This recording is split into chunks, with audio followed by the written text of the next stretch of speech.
Hey, friends and family. It's been a while, but I'm back. And those of you who know me know I've been jury duty, hence Jules of the Jury. But anyhow, it's Sunday. I'm doing something completely different. And with me, I have Ben, the JR reporter, and of course, Roxy. Be good. And with that said, I mean, me and Ben were yarning behind stage, so let's just come on. Ben's interesting, and you guys are gonna love him as much as I do. I hope so. I hope so. Thanks, Jules. Thanks for inviting me onto the show. It's great to be on here. I mean, we've spoken privately quite a lot, and we both from the sort of Kev Baker show fraternity, which is really great. Yeah, and it's the Kev Baker show that all those times that you would come on, you and Kev would yarn about space, and I had so many questions. It's like I wonder what Ben would think about this. I need to ask him that. I need to ask him that. So, and here we are, and Yeah, now's your chance. I can't remember a lot of the stuff, but it is what it is. I mean, two like minds, I'm sure it would be a blast. Oh yeah, definitely. We talk privately quite a lot, and I'm sure we could think of a lot to talk about. Because this is a rather weird. It's a rather weird series of events that have happened over the last, well, it's for an entire week, really, wasn't it? It started off with a balloon. There was the Chinese balloon that was spotted over Montana. That was actually the end of January, and it flew. It was left unmolested because the government said they were scared that it would fall on top of someone's head or damage someone's property or something, which they didn't want. As soon as it actually was over the sea, when it left the eastern seaboard of the United States, it was shot down. A fighter jet went up with a missile with a fragmentation warhead that popped the balloon completely, so it fell straight down. Didn't just put a few holes in it. They wanted it dropped straight. They wanted it dropping straight down because they wanted it to land in shallow water, because they knew it would sink when it hit the water. Mhm. But they wanted that water to be shallow, so that they could send divers down, pick it up, which they've done. Um,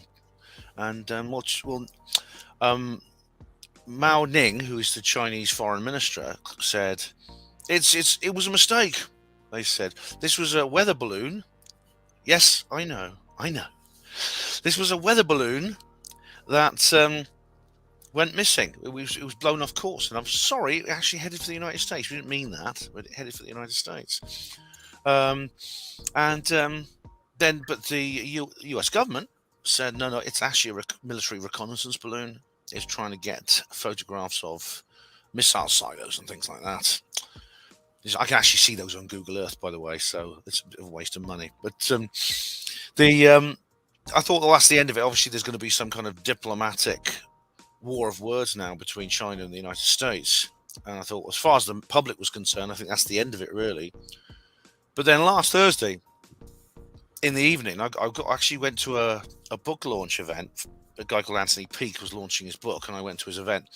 I got home. Someone said, "Oh, Ben, the Americans have just shot down something. And is it another?" I said, "Is it another balloon?" No, they're not saying what it is. And I thought, "What's happening now?" And indeed, there was a press conference where John Kirby, who's the coordinator of the National Security Council, came on stage and said to the press, "We have shot down an object flying at 40,000 feet over Alaska. It was heading north towards the North Pole, and it's fallen onto the Beaufort Sea. We shot it down onto the Beaufort Sea, which is frozen over this time of year. I've actually got a photograph of it behind me. So this is what you see is the Beaufort Sea in winter. So that's kind of where the salvage operation is taking place, or was taking place. Wow. Yeah, it's weird, isn't it? It's Um, a so little synchronicity. We've got mm, Buzz and Joe in the chat, and oh, Joe's an Alaska girl. hey, cool. Hello, Joe and Buzz. Thanks for joining us. Well, I mean, yeah, It's interesting to know if what people saw. I mean, obviously, Alaska's a big place. It's by far the biggest of the United States, and most of the people live in the South. But there was actually an independent witness to the salvage operation. I'll come on to that in a minute. But what's weird is that the people saying, "Well, this is another balloon, isn't it, from China or something?" The Chinese have sent another balloon, or you picked up another balloon because now once they saw one balloon, you see, they NORAD, the air defense command for North America, would have been basically on heightened alert for these kinds of objects. Oh, that's I'll come to that, Buzz. I'll come to that, mate. And because that's an interesting idea. But then the thing about it is, though, he said, "Oh no, it's not a balloon." Well, he said, "We don't know what it's an object." And then the press were asking, "What kind of object?" And he was saying, "We're just saying it's an object. There's a reason." He said, "There's a reason why I'm using the word object." He would not actually say what the object was, which is strange. I mean, there is a reason. There's an obvious, and it's quite common practice actually at these press conferences to withhold certain details from the public for the purposes of national security. I mean, that's normal. They would, but the designation of the object is to withhold that is very strange, because there's literally only four things it could be. One is an airplane. There's only four designations of aircraft. The first is an airplane, something that achieves lift moving forward with aerofoil action. Helicopter achieves lift with aerofoil action, but it has something spinning on top instead of moving forward. An aerostat, which is a balloon or an airship, depending on whether it has power, propulsion, and engine. But balloons don't have engines, airships do. Or a drone. A drone is an unmanned version of any of the first three.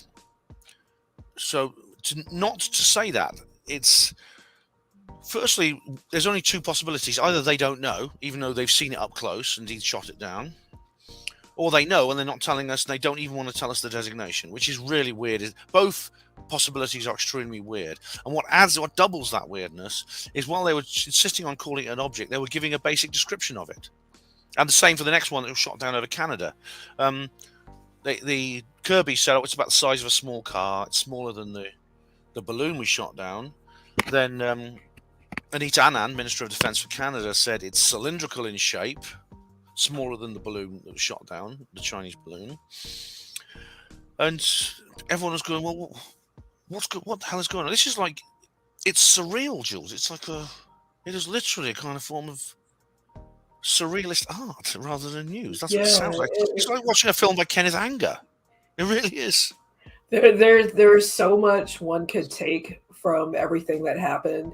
I had such a busy week, and then the first one, ironically, that made news on Groundhog Day, February 2nd, the same time that 50,000-year comet was closest to the Earth. How about that? I mean, and there's so much going on in American politics. It could be a distraction, but if it's a distraction, it's going to work on multiple fronts, because you've got things that are happening with the rail, with spills. Yes. There's 100 things it could be. That's going on. Another thing that's coming up is that certain list of people who visited a certain place. Yes. So there's a lot of things to distract from, but with the possibility of Bluebeam, this could have been a dry run. It could be some massive social experiment. That is a possibility. The idea it's a distraction from something. I mean, there's 100 things it could be a distraction from. You mentioned this horrible train crash in Ohio, which no one knows exactly how bad it is yet, but there's chemicals in the drinking water now, possibly things like that. There's chemicals in the air. People in the local area have had to be moved out because the air's not fit to breathe. There was another one that happened in Arizona. Another similar one. Oh my God, that's incredible. So soon after. Mm-hmm. I kind of, God knows whether it's intended or not, or whether it was accidental. Yeah. I don't know, but yeah. But there's also, of course, the famous list. I mean, if you look at the list, I actually published the list on my Facebook. It's freely available, and you may recognise some of the names on this list. It's really quite shocking. I mean, I don't really need to read them out, really. I mean, you can look it up for yourself, but these are household names, definitely. Major A-list figures in the media and politics, things like that. So of course, there's going to need to be, if someone doesn't want that information out. I mean, they've already killed one guy. Well, he didn't hang himself, did he? Epstein. Yeah. They're gonna take. Of course, they wouldn't hesitate to take further steps to keep this from gaining public attention. And the media do that. They put out strange, nonsensical stories at times to grab people's attention when something else is further down the list, or they deliberately put some piece of embarrassing material out in the media the day before something else is going to hit. I mean, the classic example is Donald Rumsfeld. Was it $3.7 trillion missing from the Department of Defense exchequer? He said it Yeah. on September the 10th, 2001. Of course, the next day, everyone forgot about that, didn't they? Everyone was distracted. But normally when they put these distraction stories out, they tend to be of a more prosaic in nature. They tend to be the kind of story that it is very attention-grabbing for most people who consume the media, who generally don't think laterally. They tend not to be the kind of stories that might make people think in a broader sense. This story is there's a lot that can be built onto this story in terms of analysis. So it's the kind of story that gets people more likely to think in a deeper way rather than to think in a narrow way. Well, if I explain myself properly, for example, on the 5th anniversary of the London bombings, which was 2011. It was the classic one. It was Kate Middleton's tits. Who remembers Kate Middleton's tits? It was basically, this was it. There was a scandal because some photographer from the News of the World had sneaked somewhere where he could get a good shot of a holiday resort where William and Kate, who are now Prince of Wales and the I don't know what her title is now. She was the Duchess of Cambridge. Were having a holiday, and Kate was in a swimming pool topless. And they took photographs of her, and this became a massive scandal. It came just after the phone hacking scandal, which ended up with the newspaper being shut down. But again, I wouldn't be surprised. In fact, Richard D. Hall, a British researcher, has put forward a good case to say that this was simply so that people wouldn't be focusing on the London bombings at that time on the 5th anniversary. I think that's quite likely. However, it is the kind of it's a very normal kind of tabloid media story, which unfortunately the British popular press excels at. It's not the kind of thing that make people think. Well, it's not the sort of thing that they want something for a distraction. They want something that will make people go, "Oh," rather than make people go, "Wow." Yep. You see what I mean? This UFO story makes people go, "Wow." So it's probably, if I was doing a distraction, I wouldn't have chosen UFOs. No, we had a big distraction last year with the Johnny Depp Amber Heard trial. Oh god, that was boring. Yeah. What was that for distraction of you? Because of course there may be many things. What do you think it was? The major distraction on that one was the quiet introduction of central-based digital currency. Oh, of course, yes, yeah.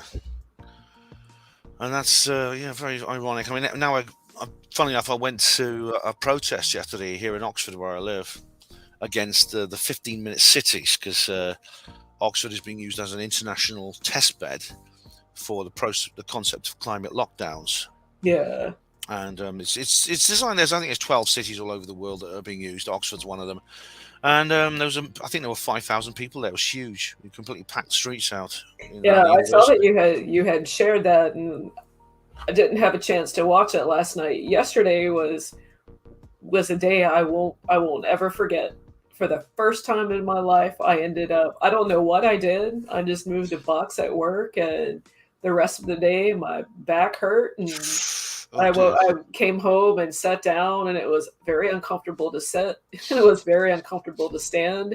And so today, after a hot shower, I'm feeling better, but my heart goes out to the people with back pain, because It was hard to sit, it was hard to stand, but the worst part about it was so painful just to wipe one's butt.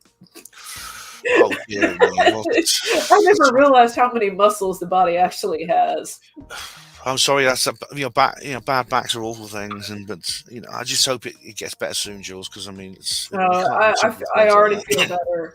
Oh, good. I put off the chores that I had wanted to do last night. I did them this morning, so it was something, a lesson that I learned. Nice one. Well done. But yeah, Oh, I mean, speaking of distractions, all this money that we keep sending away. I mean, to Ukraine. yeah, we all know what's going on with that, but Oh, of course, yeah. the whole like back in the day, I think that that money that went missing around that time in September, I think that partially funded a breakaway civilization. Well, this is it. See, like, if you think about how much, I mean, there is a black budget anyway. I mean, Nick Cook, the journalist, I mean, discovered this. It's quite easy actually. All you need to do is get asked for an audit of DoD Exchequer, and you can work it out for yourself. There is a discrepancy between the list of the breakdown of what they spend and what the actual total budget of the department is. So there is a black budget anyway. But the 3.7 trillion is on top of that, which went missing. I mean, how can you lose 3.7 trillion? Did he leave his wallet on the bus or something? I mean, it's nuts.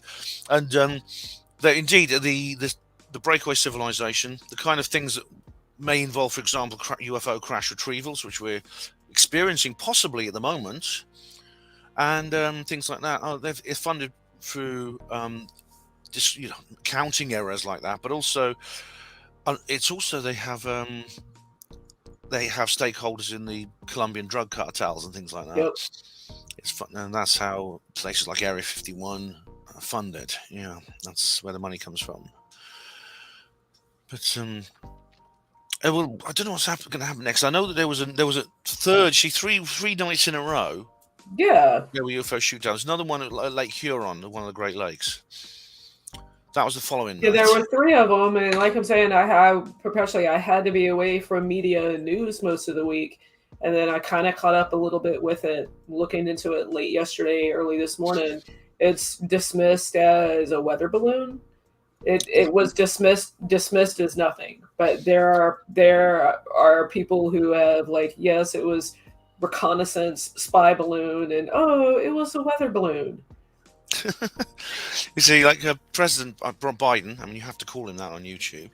President Biden finally did a speech about it. It was close to he can come to doing a speech literally on Thursday, a week after the whole thing had, literally a week after the whole thing had kicked off. And yeah, he did. He put forward a sort of whitewash, which I thought was it was very insincere, especially when you consider back in the days of Roswell, there was a cover story involving a balloon literally within a day. It's taken a week for the president to even say anything about it. I mean, his press secretary, Karine Jean-Pierre, she's made some brief statements saying, "Don't worry, it wasn't extraterrestrial. I love the film E.T., but this was," and made a big joke about it, which is really weird because Glenn Van Herk, the General Glenn Van Herk of NORAD, stated literally the previous day he couldn't rule out it being extraterrestrial. He said he wanted the intelligence community to comment on that, which is, again, why not? Can't they just tell us it's not alien? If it's not alien, well, why don't they just lie? Can't they just lie? I mean, it's not like they haven't lied to us before. This is true. And then the strikingly, our general of NORAD right now, he is from the same division that Jesse Marcel was. 509s, yeah. Now I don't know if that's a coincidence. I mean, it's obviously a huge amount of time has passed between then and now, but it's still weird, Jules. It's a weird thing, isn't it? He was in the 509s. Yeah, there's always been something more to Roswell than what the American public has been shown. Yeah. The pictures that I've seen old pictures of Jesse Marcel holding something, and then you can tell that famous image that of him when he's holding the weather balloon looking up. There's something about that picture that I just can tell that he was forced to put that there, because I've seen pictures of him holding the real piece. He's actually he'd said later on it was actually 31 years, but he did eventually come forward and reveal it to Stanton Friedman. He said that General Ramey of the 8th Army Air Force had basically told him to do that. They said, hold these up, and we're basically going to let the press photograph you, and you're going to have to take the blame for this. And he held up pieces of a weather balloon. This was not what he found, though. But you say there's a photo of Jesse Marcel holding the real piece. What's that? I've not heard of that. I would have to hunt and dig for it. It was on my old PC, and my cat. I was literally in the middle of a Zoom with a friend, and Miss Roxy jumped on it, literally destroyed my entire computer. Oh, what? Oh no, cats! Oh dearie me. But this time, I'm cordless. Oh dear. Well, I hope the cat doesn't do that again. No, I think she's learned her lesson. Mm. But But it's cats just are cats. they. I used to live with 5 cats. Yeah, a while ago. But not. I don't have any. There's no pets here where I live now. But they're lovely. So since we're speaking of ETs and everything, and it's like I realize there's some of those questions, and they're one of the questions that I'd love to get your thoughts on Steven Spielberg, where he ranks within the elite society. But Hmm. before that, I mean, it occurred to me, when did my interest in science fiction start? Mine was early. For me personally, was early in the '80s with V. V was what cemented my science fiction. Was there, when you were younger, was there any particular event or book or anything that sparked your knowledge or want to get to know more of space? I can't remember a specific point. I don't remember the exact moment. I mean, we're of a similar age, and we both had childhoods where science fiction was popular on television, and this was after Star Trek, but it was continuously being repeated on TV, and I grew up with Star Trek basically, and there was a TV show here in Britain called Blake Seven, which I was very fond of, which is a very good. It's in some ways it's quite an unoriginal science fiction series, but it's really well written and brilliantly acted. And I remember reading the Osborne Book of UFOs. Now this was like when I was. It must have been when I must have been pretty young because I think I got it at the London Science Museum. You could buy books on UFOs in science museums in those days. You can't now. But I just asked my parents to buy it for me, and when we went there, when I went there with them, and they did, and I loved that book, and so I must have had an interest from an early age, pre-teens. But I think I loved science fiction all through when I was growing up. I think I only started getting seriously into what I am now, that is conspiratorial ufology and associated works, probably in the 90s. I set up I set up Hapanwo, my website, in 2006. Yes, everybody check out Ben's work. He does fantastic work. Thanks. Thank you. Please do. There's a lot on there actually. There's a lot to see on there. I mean, for me now, is it really conspiracy when so much of what we've been told is conspiracy is actually truth? Exactly. I mean, I've got a T-shirt actually. I got it from Post Disclosure World, a YouTuber. He's got a T-shirt which he have like a picture of a flying saucer and the words "Told you so" underneath. And it is like that, isn't it? I mean, it's not really fringe. It's certainly not what it used to be a conspiracy theorist. There's so many of us. Some of us have just come out really in the last few years, because the last few years have been extraordinary. They've been very difficult, with things you can't talk about on YouTube, basically relating to diseases and forced medication and things like Yes. that have seemed to have galvanized a lot of the population and solidified a lot of people's thoughts, to the point where, I walked through. I was in Oxford yesterday at a protest, and there were 5,000 people. That's got to be one of the biggest protests that city's ever seen, and it's seen many over the years, I'll tell you. Yeah. Today in Washington, there's a big anti-war protest, but half the people probably don't even know what's going on because it's completely censored in our news. Yeah, It's exactly the same here. I mean, we're told we have reports that exclude basically the Russian side of the story. The Russian state broadcaster RT has been banned from our terrestrial TV here in Britain. Now, the good news is, in this day and age, you can never completely ban anything. It's No. if people can go and find it on Alt Tech and it's there, but to have it banned from terrestrial TV it means it takes effort to go and find something now, and a lot of people aren't willing to make it. They just want to press one button and that's it to get what they want on TV. So basically, when it comes to the Ukraine war, there's only one side that's permitted, which is really strange because in previous political controversies, for example, the Gulf War, the war on terror post 9/11, that was very controversial, both in the United States and beyond. But there was debate was permitted. There was public debate within the mainstream about it. People who opposed it and people who supported it were both allowed to have a say. With this situation with Ukraine, it's totally different. There is only one side permitted, and people are not allowed to disagree with it in the mainstream. Yep. It's V for me. Yes, They V's. they came down.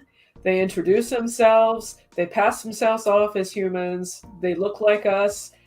They were reptilian, but they had their voice was a little different. So they mingle in society, every facet of life. And then when their evil doing started to become exposed, the first people they went after were the scientists and the conspiracy theorists. Yeah, and that's interesting, isn't it? Because David Icke is quite infamous for talking about how he's come across people who've actually seen individuals appear reptilian, I who mean, appear but like the humanoid whole, I mean, reptilians. when I first heard David Icke years ago, it was like, I might be crazy, he might be crazy, but what's the truth in this? And over the course, I mean, there you can like reptilian, there is reptilian DNA, there is a reptilian bloodline. There is some truth to being reptilian. Even in our bodies, we have that part of our brain that's reptilian, that fight or flight. And when your skin gets like really dry, I mean, and crackly, it's scaly. So we have attributes. I mean, so and for me, I'm fascinated with the whole ancient astronaut theory, Anunnaki creation, and that how it interweaves with the Garden of Eden and all this historical Bible stories. And I could spend a day just looking at stuff, but Yeah, it's all it's kind of interconnected. definitely it's the comparative mythology is what interests me, because the different mythologies, often from very varied places in the world, have certain archetypal themes, and one of those is the presence of extraterrestrials interacting openly with us in the distant past, in our early history or prehistoric times. The ancient alien the ancient alien series is all about that. It's it's like the classic is obviously in the book of Genesis. It talks about the Elohim, um, Mhm. the the the giants that were in the world in those days, how they came down. Was it saw the daughters of men, saw that they were fair, and took of them many wives, who gave them many heirs, who became the wise men of renown. Which Yes. that means basically there's a hybrid bloodline of aliens with human women who produced Hmm. a bloodline who became the wise men of renown, meaning celebrities, um, political leaders, rulers, the royal bloodlines, things like that. Yep. Which you see that repeated in different And stuff they and in other places. they've written themselves in the Bible in the sense that Elohim is actually a plural word. So when it's meaning in our image, they literally mean plural, as in R, as in more than one, more Yes, than one. So the shining ones have written themselves in the Bible. yeah. If you have at the end of the word in Hebrew, it's a plural, Hmm. as in cherubim, seraphim. It's like adding s to a word in English. Has the same purpose. So yeah, Elohim is very obviously a plural word. It's more than one. It's not God. It's if it's translated as God, it's God. It's God's plural, Yeah, little as in the gods. Anunnaki, those who came down from the heaven to the earth, the Anunnaki. Yeah. And there's mythology from other places. I mean, there's a book by it's called Indaba, My Children. It's by Credo Mutwa, who's a Zulu from South Africa. Yeah, he Craig Mutwa, he's got some good stories. Yeah, the book is it's a huge anthology of African mythology. But funny if you see the same thing. There's a story of someone called Zaraleli, who is who was also like a strange alien hybrid creature who was created by a union between a woman and a chitauri, which is basically they're described. There's actually images of them on the walls of caves. The Zulu artists still paint them to this day. They are reptilian humanoid, Yeah, I which is mean, extraordinary. And here in Oxford, there's a strange thing. Well, I didn't discover it. Someone called Ben Fairhall discovered it, but I've been to see it in Magdalen College. There's it's a 500-year-old building, and there's these strange gargoyle-like statues around one of the quads. I've got a video of it on my channel. One of them is, or two of them actually, are reptilian humanoids. One in particular is very strange because it appears to have a human head coming out of its stomach. And the reason, and now the actual source of these images, they were actually erected when the building was built, sometime in the 15th, 16th century, is not known. They could say, well, it's heraldry. Some people think it's heraldry to do with coats of arms, but I've never seen anything like that on a coat of arms. It's very wow. strange. Yeah, there's a book that I read last year called The Stage of Time. It was written by Matthew LaCroix. I mean, some of the stuff in this book, he does talk about the Anunnaki and how we likely were seated here and how we became. But he also talks about the ancient symbolism of the serpent and the eagle, and how throughout time, all every it's always been there. It'll just change, evolve, but it'll always resurface. Yes, it's a weird thing, but these different creatures, these different symbols, can be found in different places around the world, and it's And like, some of the oldest ancient families still have that symbolism, like in the family crest, the dragon. yeah, dragons. Yeah, dragons are. There's like different kinds of dragons. I mean, the classic one Yeah, is the fire drake, which is the one which most people think of when they think of dragons, but they exist in other cultures in slightly different forms. The Chinese dragon and yeah. things The like that. Chinese had dragons. Mhm. And Uh, yeah, makes you wonder, where do they get these ideas from? Where did they get the ideas they were giant reptilians? I mean, no one knew about dinosaurs. People didn't dig up dinosaur bones in the early ancient world. These were paleontologists in the modern era dug up yeah, dinosaur bones. the only thing I know of Bibles of dinosaurs ever being mentioned in the Bible was the term terrible lizard, because Yeah, they weren't called dinosaurs back then. They were just gigantic lizards. that word literally translates from, I think it's Latin, or I think it's Latin, dinosaur, terrible lizard. Um, but funnily enough, there's been a couple of people. There's been a couple of pictures of like. There's been a couple of pictures that have come up. Images of dinosaurs from the human period. I mean, we make jokes about this, like the Flintstones, who are it's a comedy cartoon about prehistoric humans living alongside dinosaurs. And that whenever I watched it, everyone always said, "Well, that never happened. Yeah, that was millions of years ago. Dinosaurs died out and humans didn't evolve." But there's people who have found artwork from the ancient world that appears to show what looks like Hmm. dinosaurs. Yep. Yeah, it's so. And then the Flintstones. That was my first introduction to an outer space character in TV. I mean, we've been programmed all along, whether we realize it or not. There was radio, then there was TV, then there was film, internet, all this stuff. The earliest programming was TV, and Flintstones had Gazoo, the Great Gazoo.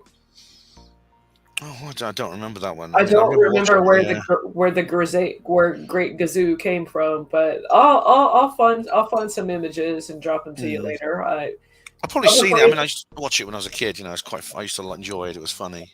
yeah, and then older TV shows. I'm not sure when it came out. My favorite Martian. Oh, my favorite was movies. another, and then Twilight Zone back Oh, in the the day. Twilight Zone was amazing. That was, yes, that was great. That was. I mean, it's always the seeds always subconsciously been planted through Mm. through Mork and Mindy, the X Files, Alf. Yeah, yeah, the X Files. The X Files was, of course, that's kind of classic. That is, isn't it? I mean, that came out sort of in the 90s, where loads of people were like, I think that caused a kind of conspiracy renaissance among people. I mean, Yeah, there was a magazine that came out called The X Factor at that time, which I remember reading because I was just starting seriously to get into the conspiratorial world. I started to realize, that a lot of these things are actually true. People laugh at them, but they're actually true. And as soon as you look at them rationally, they are actually true, a lot of them. And that was a sobering and quite it was sobering, but it was also an inspiring experience for me to explore this world.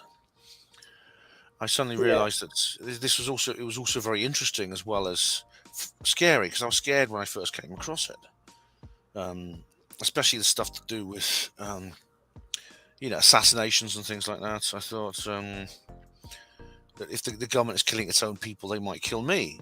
yeah. I mean, one of the things that I like about sorting through this conspiracy of UFOs and everything is what I've learned along the way that I wasn't taught in school that made it so much more interesting. Like the whole and those bad guys from the Second World War.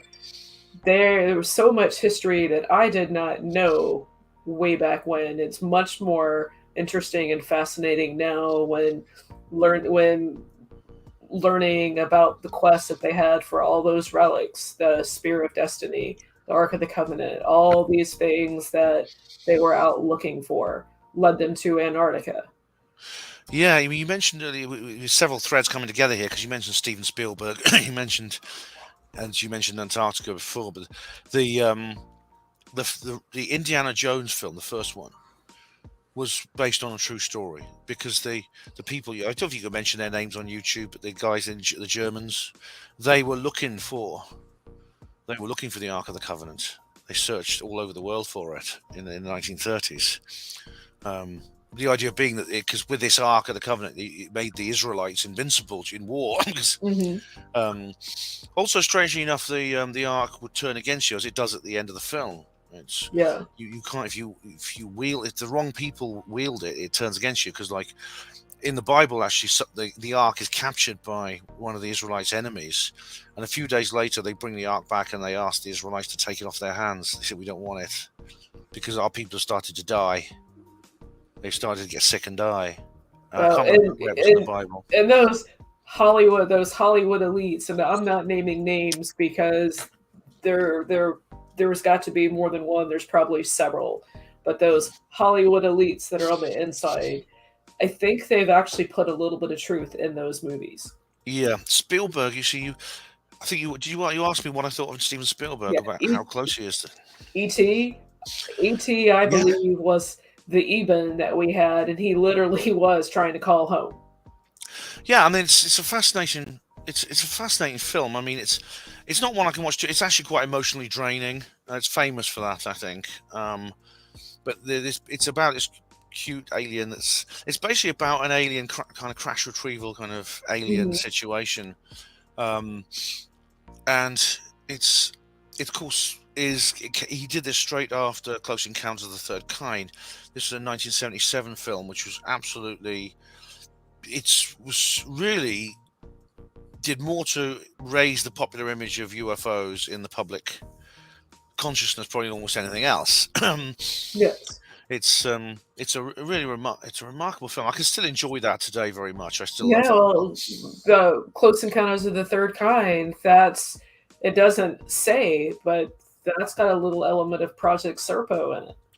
It does. You see, this interesting. Spielberg actually, I've got the 20th edition DVD, which came out in 1997, and Spielberg is an interview with it on the featurette where he says he couldn't make that film today. He said I couldn't make that film today because I no longer really I believe in this sort of thing anymore. But he did make War of the Worlds, which is interesting, which is about alien invasion, about terrible aliens. Mhm.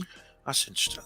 That's interesting. The main period Yeah, is we have galactic a lot communication. of brilliant minds that Mm. that we all know.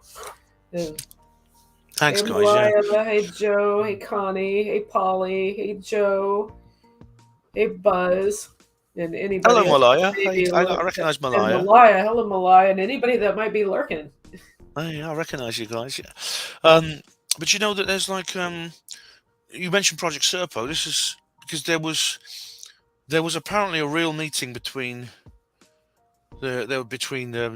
somebody, an official, and aliens. Now, it may not have been at the Dells Tower, Wyoming. Some people say it was at Edwards Air Force Base. Some people say it was somewhere else. But apparently, President Eisenhower was there at this event, and we know there's like a discrepancy because he went missing for a couple of days. He went Yes, off to the dentist. Apparently, he went off to the dentist for a checkup. It should have taken 5 minutes. He never came back for 3 days. Now, in any presidential diary, that shouldn't happen.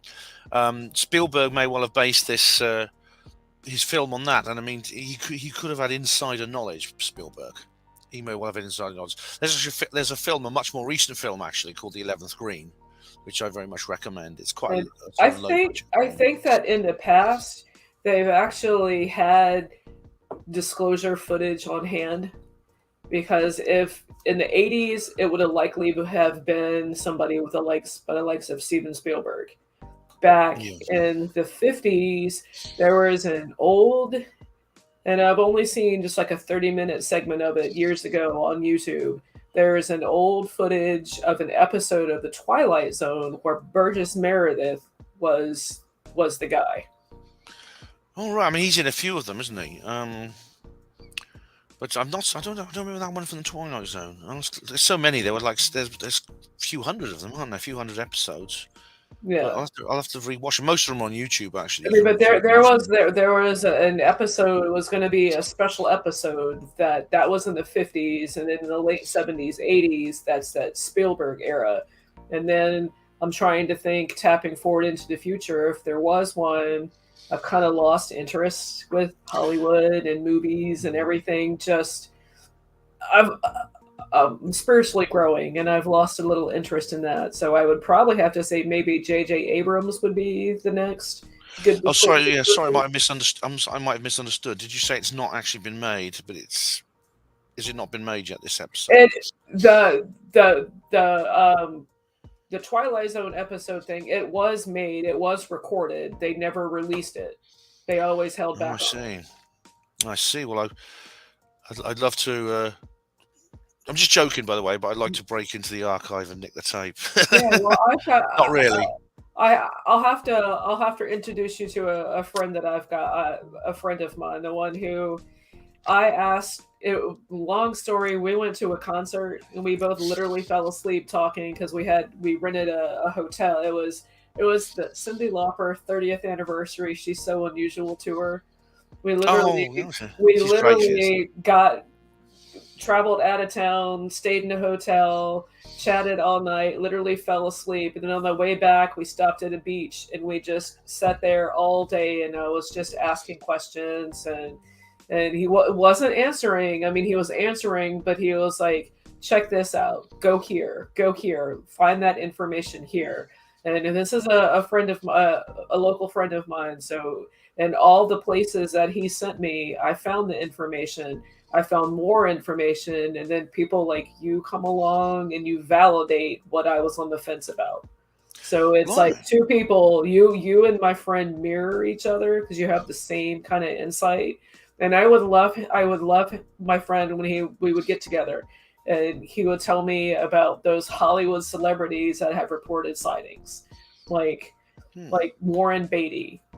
No, Shirley MacLaine, not Warren Beatty, Shirley Shirley MacLaine had MacLaine, one, yeah. Ronald Reagan, Richard Mhm. Nixon, and him showing Jackie Gleason. Jackie Gleason was never the same after what he saw.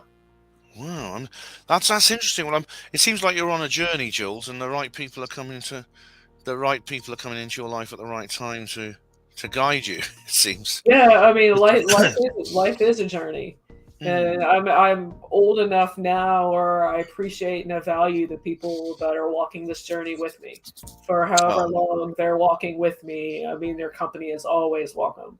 me too. Me too. Yeah, definitely.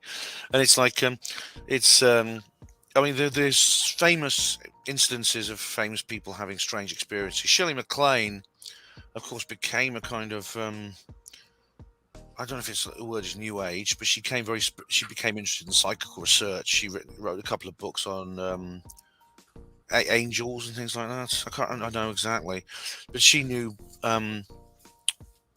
she knew President Carter, and he actually saw something when he was with her because this was before he was president, and she's literally he went to visit her and they saw a strange thing in the sky, and he still talks about it. He's very old now, but he still talks about it now.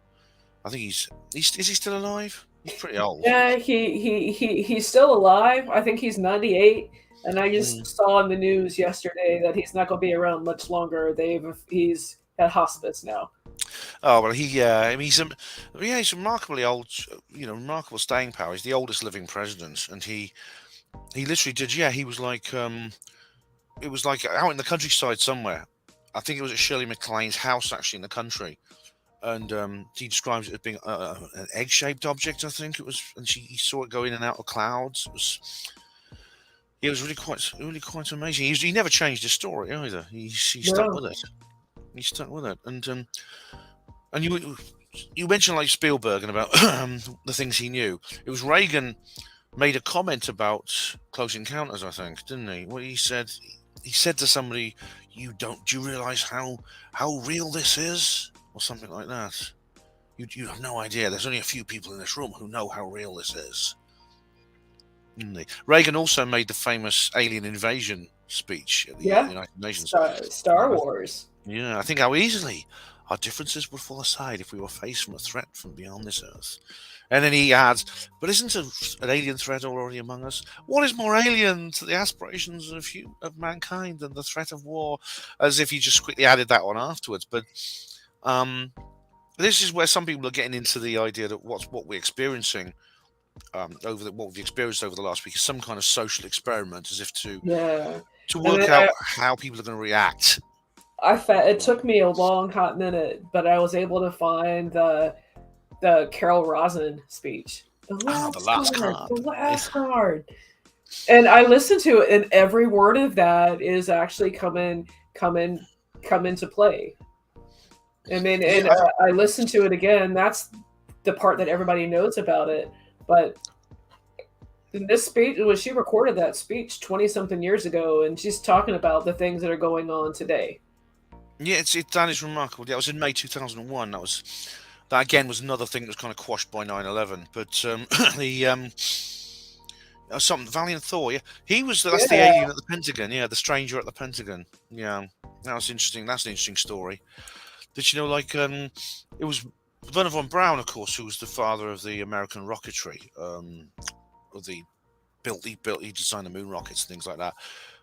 He actually, according to her, he predicted what made it remarkable was in 1975 he predicted the end of the Cold War in about a decade, which was about true because I think it was late 1984 that Mikhail Gorbachev became Soviet premier, which was basically when the Cold War was kind of dismantled at that point, bit yeah. by bit. So, and Sid just mentioned Valiant Thor, and I can't remember who wrote that book, but Frank years ago, Strange's yeah, Stranger in the Pentagon is what mm, it's called, and I can't remember who wrote it. Frank Strange's his name was. Frank Is Strange. his odd name? So Yeah. I went down this rabbit hole and years ago, and this guy claimed that they came back and helped him, and then he went on their craft, and there were when it came to the point about using the restroom and everything, I'm kind of like, I don't know, but and then Sid just says that, but he came out and said it was fake, but we have pictures of Valiant Thor, and we Mm. have pictures of Valiant Thor with his sister. We've seen there's pictures of like about half a dozen of these people who've never been traced. Never been traced. Now the idea that it was fake. I mean, it's Sid Vich actually said that he thought that it was that strangers actually said he'd faked the whole thing. But the thing is, like, this is like could be an example of the conveniently told confession story. There's other examples of this. This is kind of thing that a skeptic would jump on and say, that's it, we've had a confession, case closed. We've had a confession and that's the end of it. But you see, a confession is a claim like any other, and confessions can be falsified. A good example is the Patterson Gimlin film. I can't remember which one of the two guys who saw the Bigfoot did it, but one of them came out and said, "Oh, that's my wife dressed up in a furry suit," and so the skeptics say, "Well, there we are then."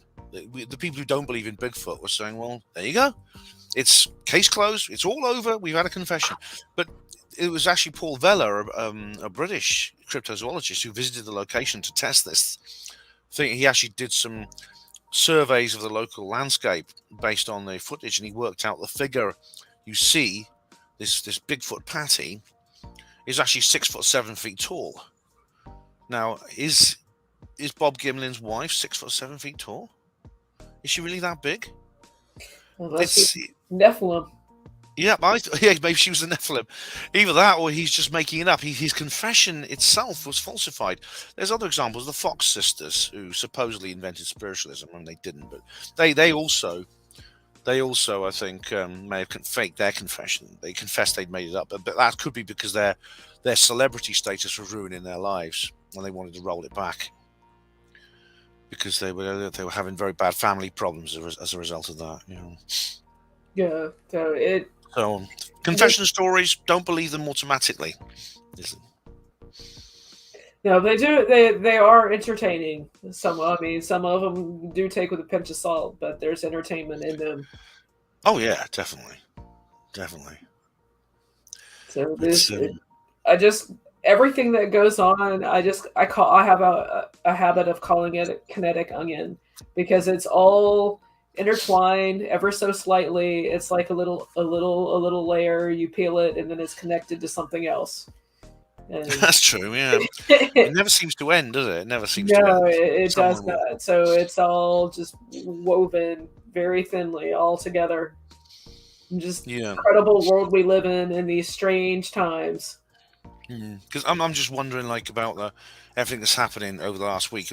Maybe we've heard the end of it. That could be they could just salvage whatever they picked up, and it's just the story's going to disappear.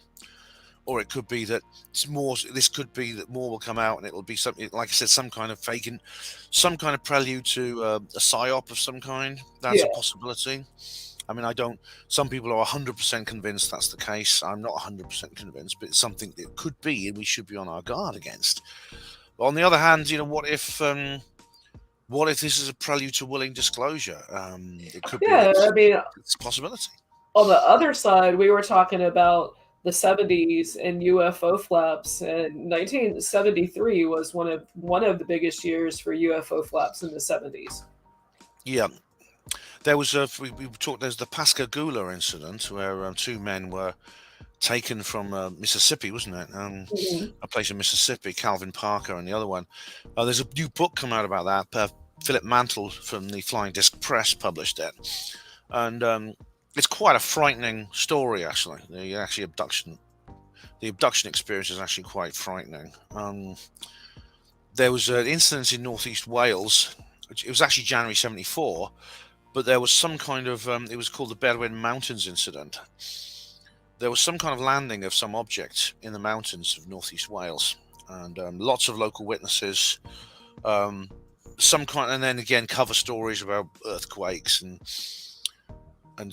lighthouses and things like that. It's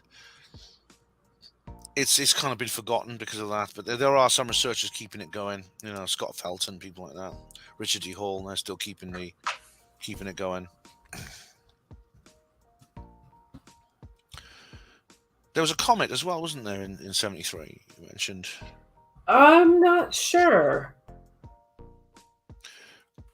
Well, there was a comet now, wasn't there? You were saying there was a comet now. Yeah, the comet that went through February 2nd was the closest it was to Earth in 50,000 years. The last time it was if we were back then, we were Neanderthals. which No. has me like thinking because mainstream society, they have this timeline built for everybody where they want us to believe that everything's about can go back as far as 6,000 years, but everything goes back much further than that. Oh yeah, yeah, definitely. Because That's, it's, I mean, that's the timeline they've given us, but it's so easy to pick up an article, read something in archaeology, and they'll date it back to 50,000 years. And it's yeah. I like, mean, yeah, I mean, that's what you tell us, but they don't want us to know that we go back that far and even further. yeah. It seems that we're being sold a fake vision of our own past. Maybe it's to do with, as George Orwell said, "He who controls the past controls the Yeah, present, controls the future." I mean, Because there's something. It's perhaps if we had an appreciation of our real history as a species, it would change our relationship with the state. So there's a psycho-political, cultural, political agenda here, which which can be it emerges in many forms, and is the real reason I think why a lot of what we conspiracy theorists explore and study and publicize is actually suppressed. yeah, I mean, your thoughts? Are there any aliens, extraterrestrials in Antarctica? Quite likely, they're seen as they UFO sightings. Aliens appear at every other continent on Earth. Why not the uninhabited frozen continent too? I know that there's and traveling Antarctica is very isolated. Nobody lives there. There are about 3,000 people who usually at any one time they're visiting scientists that live at the various bases for short periods. Um, Yeah, I it's tried for years and years and years. I worked for Starbucks, and I tried to like, don't they need coffee in Antarctica? I could be the coffee witch.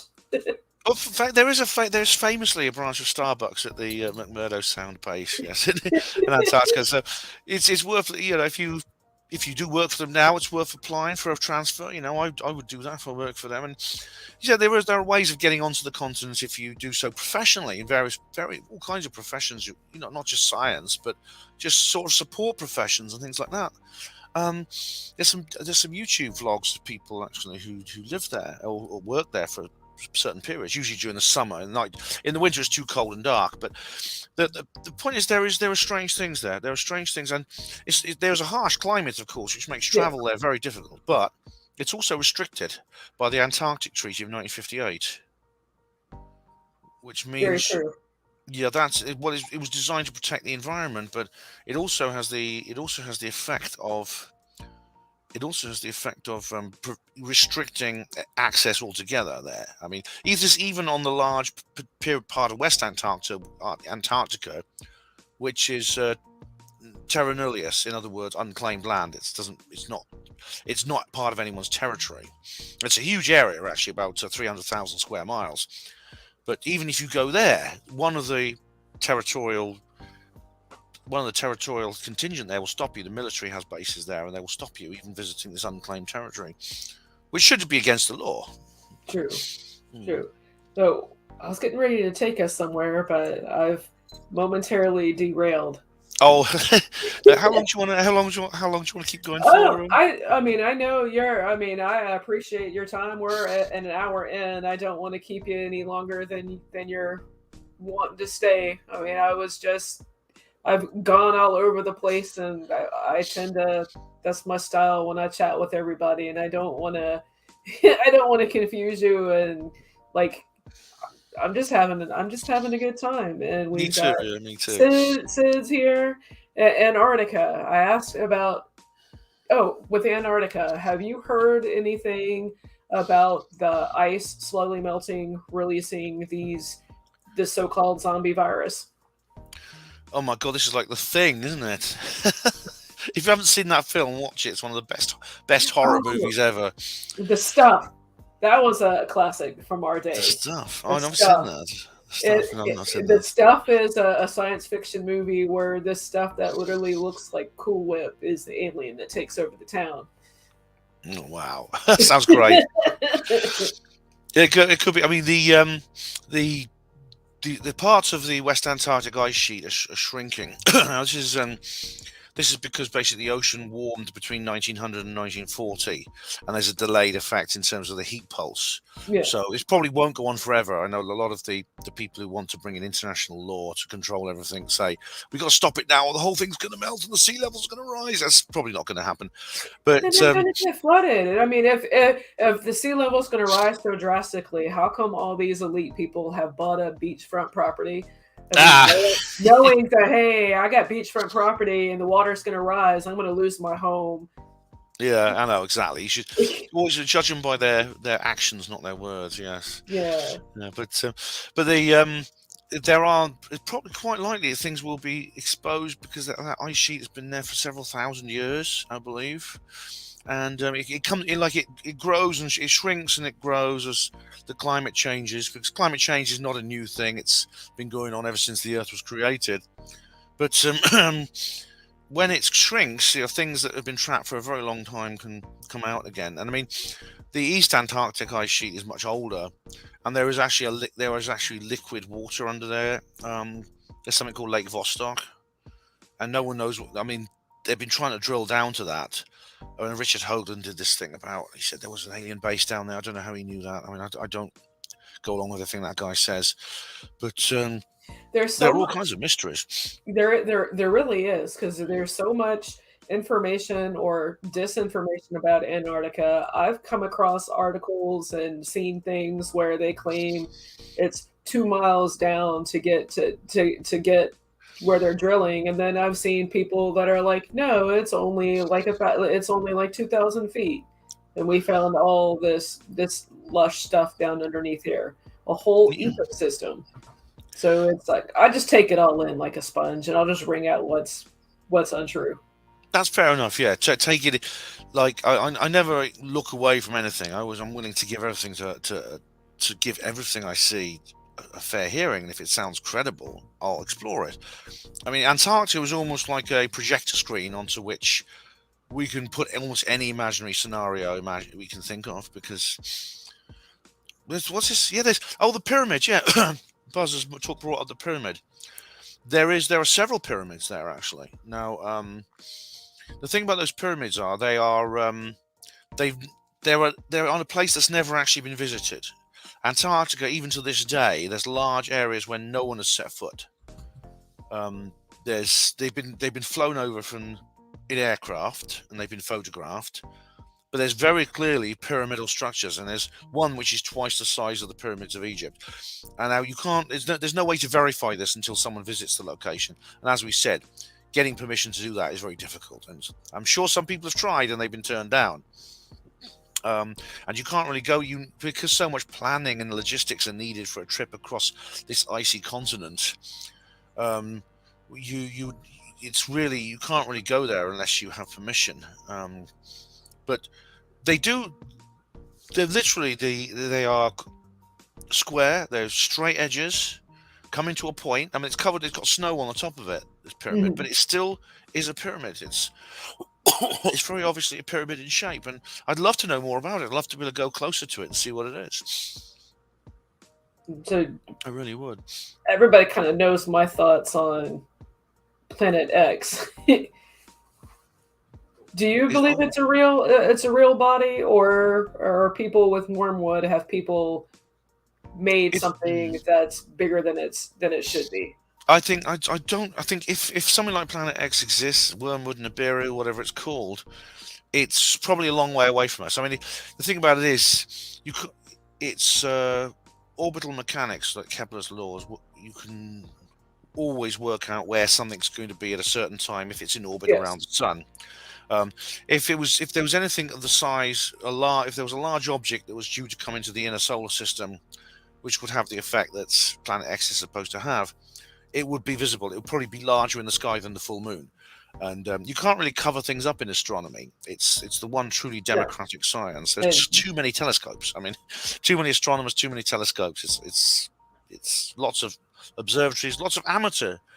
It's a very popular hobby I around the world. totally agree. And the term Nibiru, it's a phrase. I can't remember where it means to mark. It's only marking a certain spot in the sky. It doesn't have Nibiru doesn't have anything to do with the planet. It's a word that's associated with marking a point in the sky. It comes out of Zachariah Sitchin's books. I read the first one and found it quite difficult to get into, to be honest. I know he's written about 20 of these books now. I think he Yeah, and died a that's couple of where years ago. everything just gets so muddied because there's so much information, there's so much disinformation, and it's probably put that way on purpose. When the internet was created, they knew what they were doing by not regulating it and getting so much stuff out there because in the future they probably knew that this is what we want and it'll make it harder for us to distinguish our truth. Yeah, I mean, if you wish to keep information secret, you don't necessarily have to suppress it. You can actually create disinformation to make the real information harder to understand or harder to access. Yeah. In case of there's a terrible signal to noise ratio problem online, and that has resulted in lots of ideas which are not credible replacing those that are, which means that people who are serious about this, I'd say, be open-minded, but be discerning, and not don't be careful. When you look at something and think, well, is this real? Even if it's not popular, even if people are going to call you a shill on the internet if you disagree with it, you just think, is this real? That's the thing. And we're living in an age where the internet has changed a lot in the last few years. It's become consolidated around rather than what it used to be. I remember the early internet where there was forums. Do you remember the old PHPB forums where, like, above top secret, and there was the Yeah. David Icke forum, and I'm feeling nostalgic now. And there was Godlike Productions. It's not like that now. Everything's No. consolidated around a few giants from Silicon Valley. They've taken over the completely decentralized, independent role that these different forums took place, which is a shame. I mean, we've let it happen, and we could have kept these forums going. I maintain an old PHBB forum. I'm the only one who uses it, but I still maintain it for that reason. But there you go. This, of course, makes censorship easier, which is a shame. Yeah. But I I've got a mean, feeling the internet is going to decentralize again as a reaction, actually, to the imposition of Silicon Valley. I understand we're going on to a different topic now, but yeah, Elon Musk is for what it's worth. I mean, him exposing the stuff in Twitter. I mean, the public probably needed to know of that, but yeah, ultimately, I wonder the only news is covering it up. And that's another thing. I mean, those trials are going on right now. That list is getting ready to come out. The yeah. trials for those Twitter executives is going on. Nobody's talking about that. That's not in the news. It's interesting, isn't it? Because that's another conspiracy theory proven true. We said from the very beginning, when Twitter started to clamp down on free speech, we told them that they're taking orders from corporate media and from government and state actors and things like that. And they say, "Oh, don't be silly! Don't be silly! That's a conspiracy theory." But of course, it's true. Musk came along and said, "Oh, look, it's true," and and of course, again, it's being. I don't think any distraction is really needed. I mean, they just simply don't report on it. The mainstream media doesn't report on it. But if you look if you dig down through the layers of the mainstream nonsense, you can matters of no real importance. That's a quote, actually, from Silent Weapons for a Quiet War. Wow. You can find that information. You can find the information. It's there. I don't believe that truth can be suppressed forever. I think this. I'm essentially an optimist about these sorts of things. I think sooner or later it'll come out. The truth has a power of its own. No, I caught an astrological video. I'm willing to listen, and in the time frame, and it was just the events that have happened towards the end of last year, coming into 2023, the arrival of the comet, and how that's going to impact. According to this astrologer, and I can drop her a link if anybody is interested. She does free birth charts to lure you in. But she's explained everything on how this energy that came in, and once it passes throughout Aquarius and Pluto is moving in, and by the end of the year, it'll be completely in Aquarius. And once it's got that Aquarius energy, there's three other planets there, but it'll take 274 years to get back where it's at now. So once Pluto officially goes into Aquarius, things are going to get better, things are going to improve, things are going to get more positive, truth is going to come out. I can already see signs of that. Actually, I do. Despite, I think they're the bad guys, the deep state, whatever you want to call them. They're acting strong when they're weak, Yeah. according to Sun Tzu said. Um, and indeed, the idea of the Age of Aquarius is interesting because, of course, it is that famous song from Hair, the dawning of the Age of Aquarius. Yeah. That the Age of Aquarius, astrologers disagree about where it actually begins. Some said we went into it in the early 20th century. Others says it's sometime in the 22nd century. It depends where you draw the line on the zodiac, the lines between the ages on the zodiac. But there's no doubt we're on the cusp of a change between one form and the Age of Pisces, the Age of Aquarius. It goes backwards, hence Yeah. retrograde.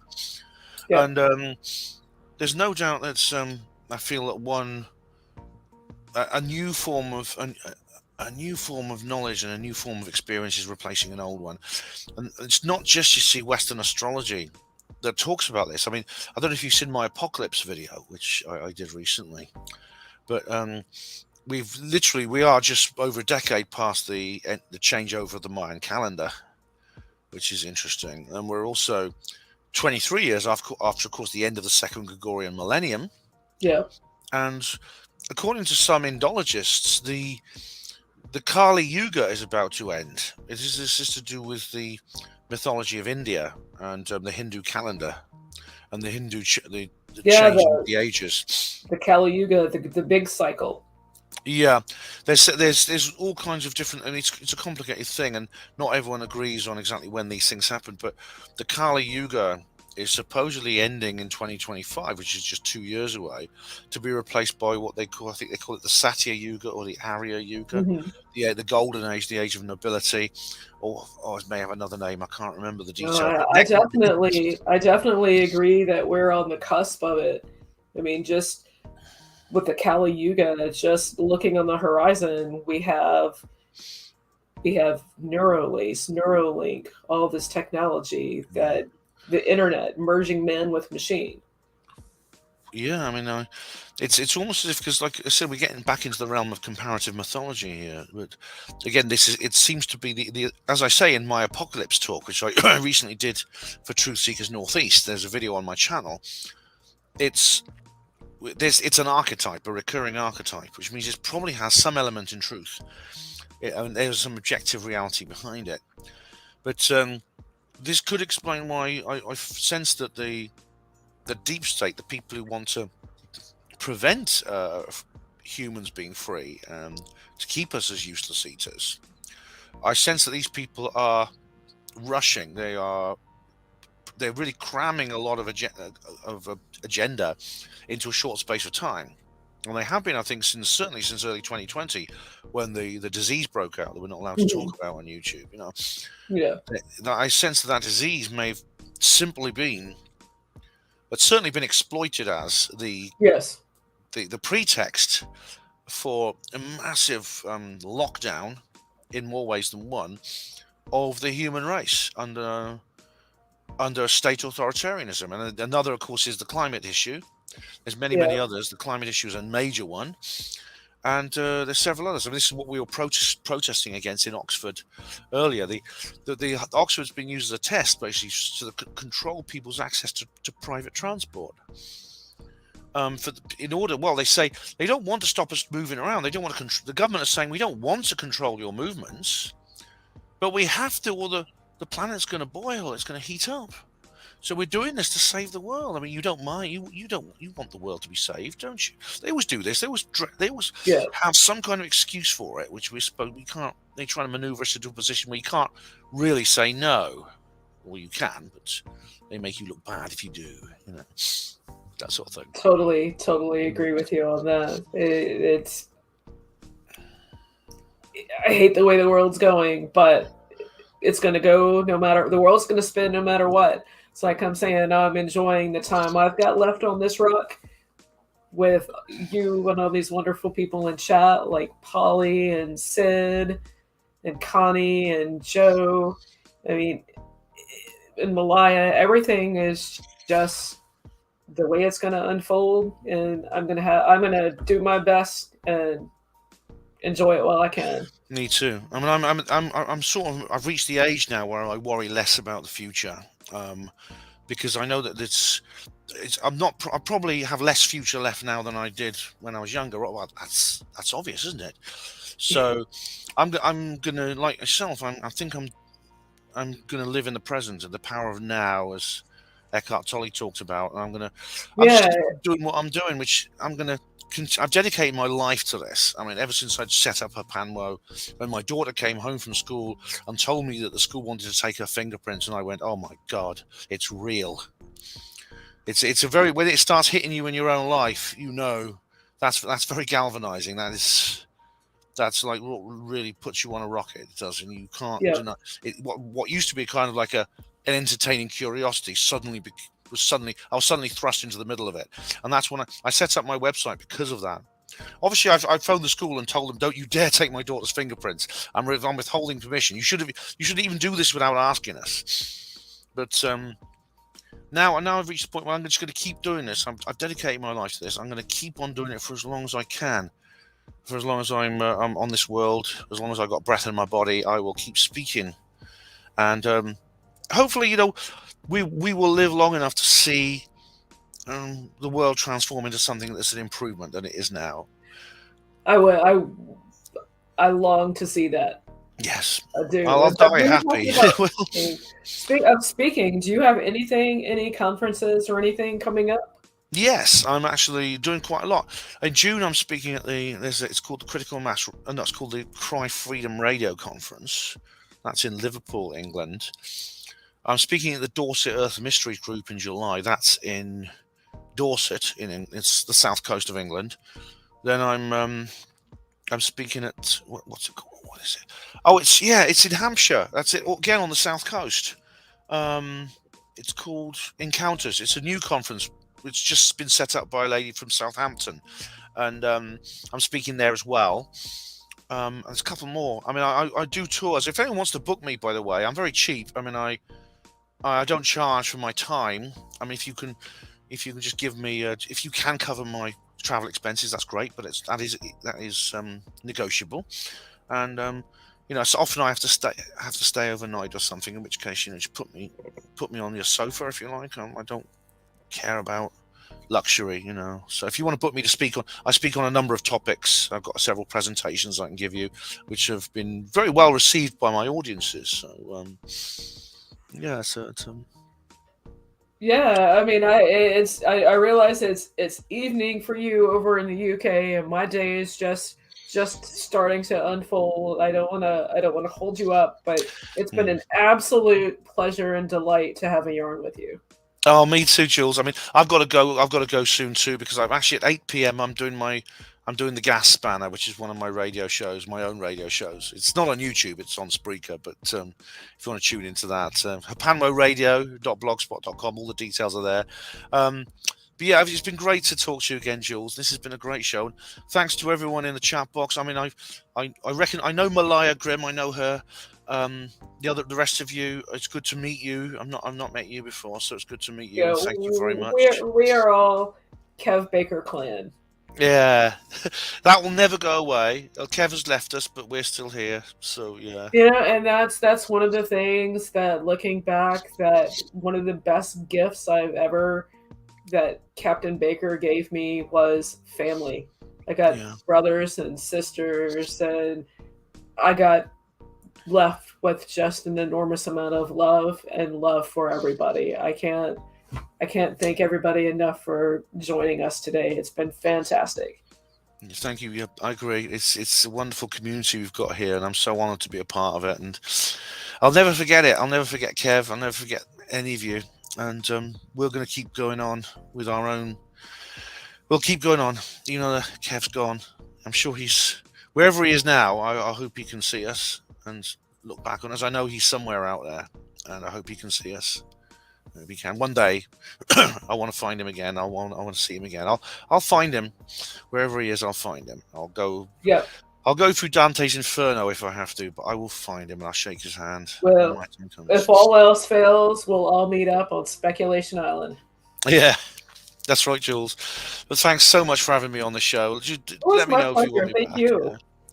Oh, you're welcome. And if you ever want to invite me back, let me know. I'll post a link on Hapanmo Voice to this broadcast so my own network Yeah, can see it. that's fantastic. Cool. I've Yeah, already put it share on links. Facebook and Twitter. Yeah. I'm like everybody knows that I'm an intermittent. I don't always stream or do stuff, but so I'm very sporadic. But you're always welcome on my channel anytime. Um, and if anybody else wants to come on, if they've got yarn or anything, let me know. I'll work it in my schedule, and we'll just chat and have a good time. Oh, cool. Well, take care. Thanks, My everyone. pleasure. Thanks, everybody. Have a good one. Enjoy your Have a good day. day. Bye bye. Stay bright.